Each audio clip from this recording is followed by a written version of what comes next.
Muito boa tarde. Para quem não me conhece, eu sou Elaine Teles e hoje eu vim aqui falar com vocês um pouquinho sobre as dores físicas, as emoções que estão escondidas por trás dessas dores físicas, tá? De um estudo pela medicina germânica, em que a gente descobre as leis biológicas dessas dores. Então, primeiro eu vou me apresentar a vocês e logo em seguida a gente desenvolve aí esse assunto. Eu sou Elaine Teles, profissional de saúde, especializada em terceira idade e terapeuta integrativa, né? E trabalho com aromaterapia, cromoterapia e todas as outras terapias integrativas. E o que eu venho aqui hoje falar com vocês é que eu tive até um caso recentemente de uma pessoa, de um rapaz que reclamava muito de dor no joelho, muitas dores no joelho, que teria que operar o joelho e tal. E eu perguntei a ele o que limitava, o que as dores no joelho limitavam a ele. Qual foi a causa? Ah, porque eu fazia muito esporte, porque... Então a gente sabe que cada dor, pela medicina germânica, cada dor física está relacionada ou com um trauma de infância, ou uma situação emocional que você está vivendo, alguma coisa nesse gênero. E ele me falou que era só a parte dele forçar muito por causa do esporte, ele estava acima do peso e aquela coisa toda. Numa conversa por WhatsApp, ele me manda uma mensagem falando que a esposa dele e reclamava muito e pega muito no pé dele e não quer que ele faça mais terapia, porque a terapeuta é mulher e que não sei. Aí eu falei assim, agora está explicado. Porque quando a gente tem dores nos joelhos, significa falta de locomoção, como você se mover, aquilo te limita. Então, a emoção que está escondida atrás dessa dor do joelho dele ali, podemos dizer que é uma submissão. O joelho dele já trava justamente para ele não fazer algumas coisas em que desagradem a esposa, por medo de briga, por medo de separação. Eu não sei, assim, ao fundo, qual o tipo de relação deles, entendeu? Mas isso tudo é que está acarretando essas dores no joelho. Então, se na terapia ele continue fazendo a terapia e ele venha a se libertar dessa condição emocional que ele vive, isso com certeza vai melhorar muito. Posso dizer até que levar a zero essa dor articular que ele tem no joelho. E ele não vai precisar operar, que nem o médico falou. Pode ser que seja um caso de operar? Pode. Pode ser que ele realmente tenha um problema no joelho? Pode. Mas, com certeza, esse problema emocional está afetando muito mais, causando muito mais as dores articulares dele do que o próprio problema em si. Então, às vezes, a gente fala muito de outro tipo de dor, né? Dores abdominais, dores de estômago. Dor abdominal com muito gases, com muita flatulência. Dores excessivas de estômago, azia, refluxo. Isso tudo tem a ver com o emocional. Então, você fica nervosa, você fica ansiosa, dá logo dor de estômago, dá logo refluxo, acúmulo de gases. Vamos lembrar que o nosso intestino é o nosso segundo cérebro. São no intestino, nós reagimos a várias situações de estresse. O estresse, ele causa muita reação ao intestino. Então, quando você está com uma crise de ansiedade, uma crise de estresse, esse intestino ele vai começar a trabalhar de maneira excessiva, formando gases, muitas vezes causa prisão de ventre e em algumas vezes causa diarreia. Aí você fala, mas o que uma coisa tem a ver com a outra? Tem muito a ver. Mesma coisa é problema renal. Quem tem problema renal? Quem tem problema renal? Quem está com dificuldade de urinar? Isso tudo pode ser um problema relacionado com a figura materna. Algum problema que você teve com a sua mãe lá na infância, uma separação, uma briga, ou você viu sua mãe de repente apanhando do seu pai, ou apanhando de outra pessoa, uma rejeição à gravidez, uma tentativa de aborto de repente. Então, quando a gente fala em questão de rim, de dificuldade de urinar, geralmente essa pessoa que tem este problema tem alguma questão relacionada com o materno. Infecção urinária, né? Infecção urinária de repetição, então, é assim um trauma muito grande que a pessoa tem com o materno. E ela precisa liberar essas emoções. Ela precisa ressignificar a visão dela. Então, a gente trabalha essa parte emocional com aromaterapia, com alguns óleos de liberação. Coisas que, muitas vezes, sem a terapia, só com tratamento medicamentoso, né, com o médico convencional, você não consegue. Alivia, daqui a pouco ela volta, a infecção volta, ou a dificuldade de urinar volta. E daí vai um círculo vicioso, você vai começando a ter resistência em medicações, vai começando a ter intoxicações, vai começando a aparecer outras coisas que aquela medicação, aquele tratamento, ele vai ocasionando. Não, ocasionando é demais, é ocasionando. Então, às vezes a pessoa tem problemas de pele. O que é problema de pele? Problema de pele, a gente diz que é o medo do novo, o medo de reconstruir. Porque a pele é o quê? É uma coisa externa, é o medo que você tem da vida, o medo que você tem do presente, de viver. Por quê? Porque você viveu um trauma lá na infância em que você foi podada por alguma coisa. Alguma coisa lá na infância que te podou de tal maneira que você criou um bloqueio, que você tem medo de viver o hoje, o agora.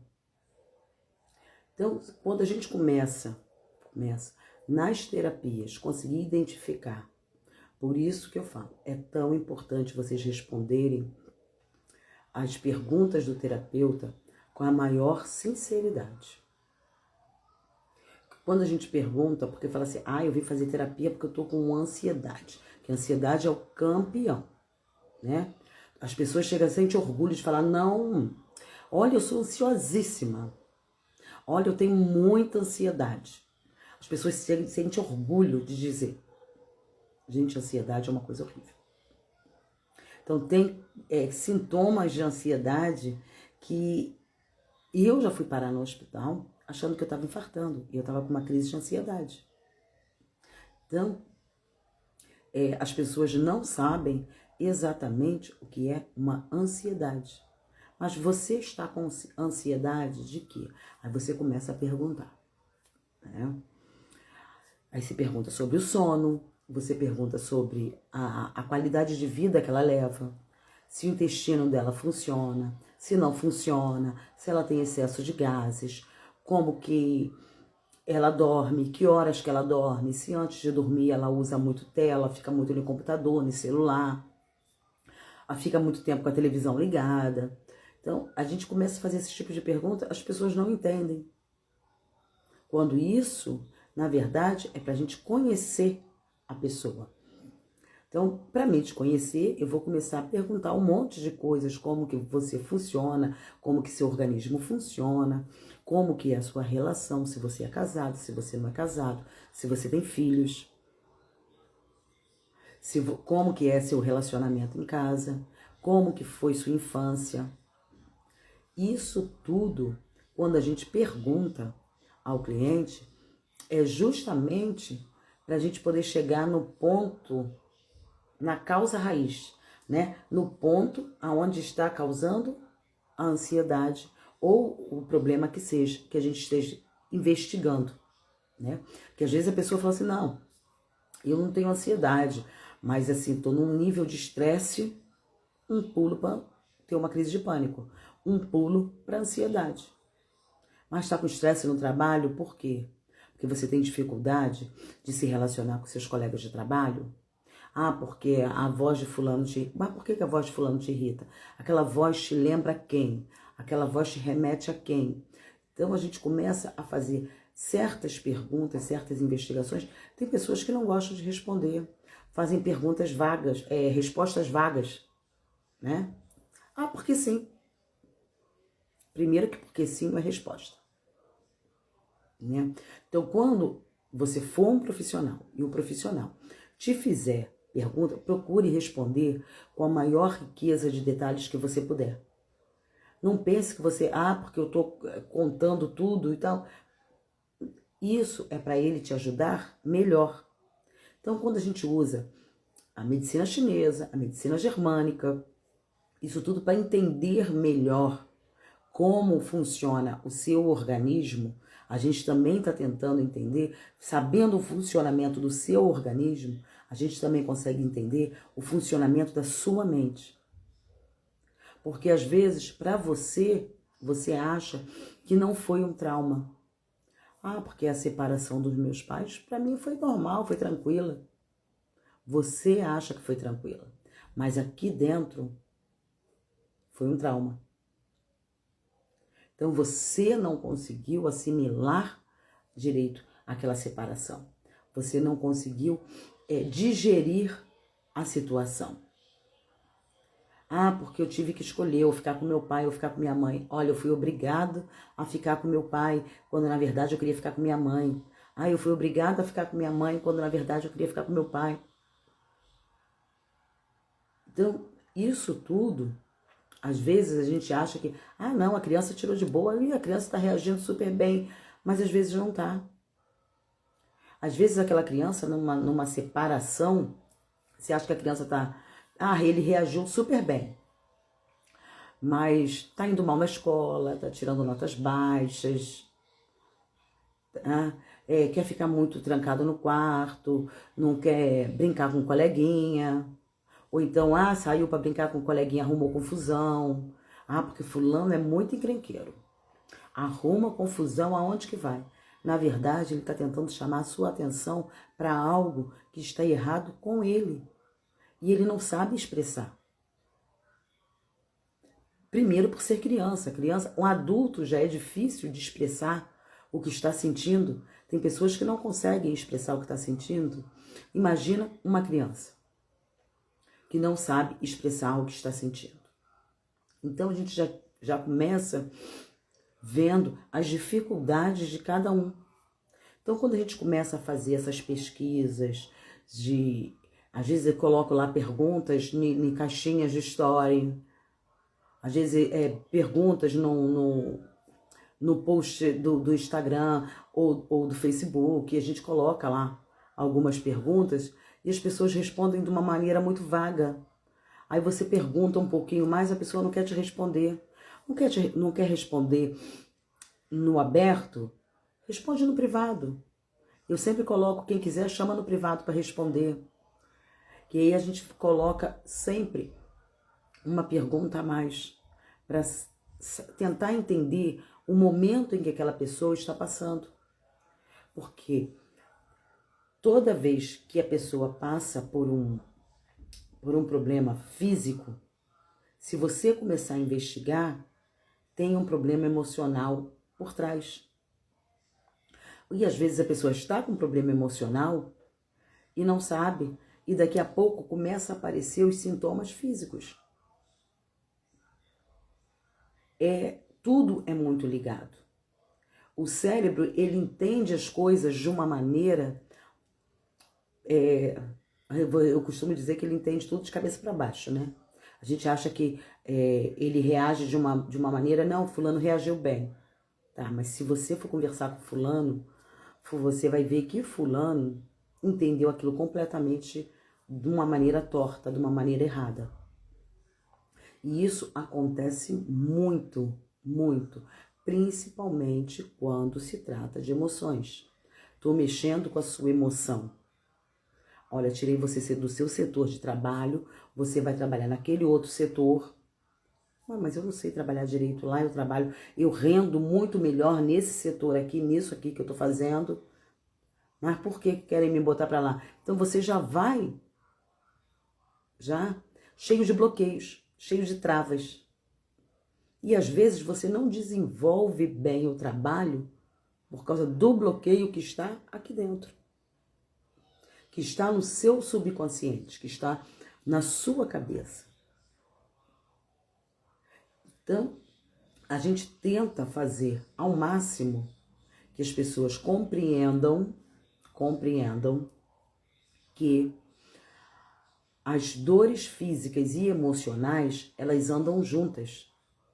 Quando a dor física aparece, é porque o seu emocional já não aguenta mais. Beleza? Você já tá no seu limite, o seu corpo tá pedindo socorro.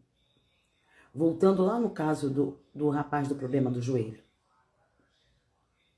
Numa conversa, eu nem perguntei demais, eu só perguntei se ele iria reagendar a próxima sessão e tal. E ele veio assim com, sabe, um monte de resposta, um monte de coisa. Não, porque... Aí quando ele começou a falar, eu falei assim, agora tá entendido. Ele tá num quadro de dores articulares, é que quando você tá com dor no joelho, o que te limita a dor no joelho? A você se curvar, a você abaixar. Então, a dor no joelho dele está gritando ali um quadro de submissão. Ele está preso, ele não faz as coisas com medo da reação que a esposa pode ter. Em vez dele chamar ela, olha, vamos sentar, vamos conversar, e a situação é essa. Não. Ele prefere se calar, aceitar o que ela impõe, mas ele não conversa. Isso vai desgastando o relacionamento num todo, que às vezes quando a pessoa percebe, não tem mais volta. Então é muito melhor, gente, eu falo isso por experiência própria. Você vai se calando, eu vou me calando para não ter atrito. Não, vou me calar para não ter confusão com meu marido ou com minha esposa dentro de casa. Você vai se calando, até que chega a um ponto em que as coisas tomam uma proporção tão grande, as dores físicas começam a aparecer. Isso começa com insônia. Pensamentos acelerados, você não dorme porque sua cabeça fica assim, ó, a noite inteira, pensando no que, podia ter falado, naquela hora que ele me disse aquilo, naquela hora que ele disse não, eu podia ter falado do meu ponto de vista, mas eu não falei. Então, se a sua cabeça começa num pensamento acelerado muito grande, aí você começa a se sabotar. Aí começa, não, mas eu fiz certo. Eu fiz certo de me calar. Eu fiz certo de concordar. Isso você está se sabotando. Isso você está... O não que você deixou de dizer naquele momento, ele está te fazendo mal.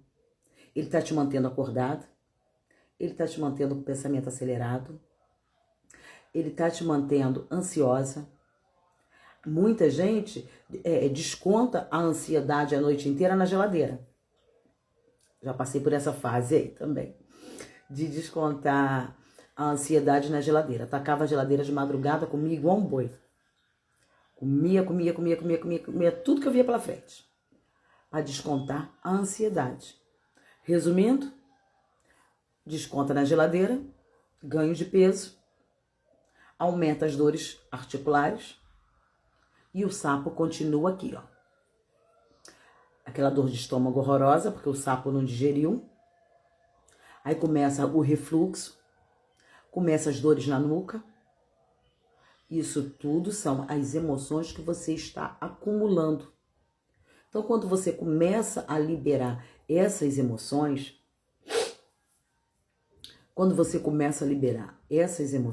a ressignificar o seu ponto de vista, o que você está sentindo, você começa a ter menos dores, a destravar a sua vida. Gente, às vezes problema emocional,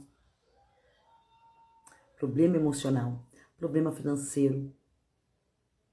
Às vezes você chega lá, pô, ganhei um bom dinheiro, que não sei o que, vou comprar meu carro. Vou comprar um carro, que não sei o que. Aí você vai e comenta com uma cunhada, um irmão. Pô, fulano, vai comprar um carro. Poxa, eu andando de ônibus. Você se sente mal. Você, poxa, eu vou andar de carro, mas fulano vai continuar andando de ônibus. Então você, dali, você já tem uma pré-queda. Pode ver que dali em diante você não vai conseguir mais ter a mesma situação financeira. Ah, foi o olho grande. Não foi o olho grande. É o seu psicológico. Quem quiser acreditar em olho grande, que acredite. Mas o seu psicológico começa, olha, eu não posso ganhar mais, porque senão minha família vai achar que eu tô querendo dar um de rico, enquanto eles andam de ônibus, enquanto eles andam de Uber, enquanto eles, vão a pé. Quando na verdade não é nada disso. Que bom, fulano, que você conseguiu comprar um carro. Né? Então, se as pessoas, cada um mudar